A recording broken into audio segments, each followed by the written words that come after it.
Hey folks, I was back on the farm for the weekend and I noticed one of our water wells was leaking a little bit. So I'll get into that at the end of the video. But first, let's talk about how the water well actually functions. So to start off, let's just imagine we have a simple box that's going to contain all of our water. So now we need a way to bring that water in. So we're going to add a pipe and then we have to be able to stop the water so it doesn't overflow all the time. So imagine we just had like a cap on the end of that pipe.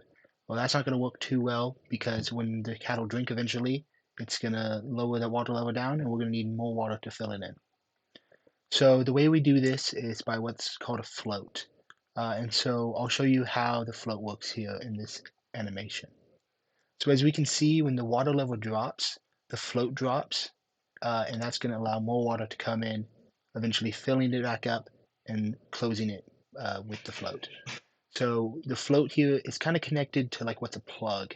And as you can see, when it's dropped, that plug is pulled out and then more water can be released.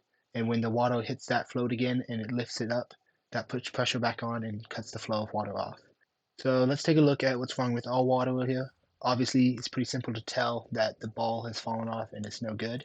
So thankfully we have an old tank lying around that has an old float in it. So we're just gonna rob that off of there, put it on the one we're using. And it's a pretty simple fix and it's already back to go. So you can see here it's not leaking anymore. So we've got that fixed. Thanks for watching this video. I hope you learned something and I hope you have a great day.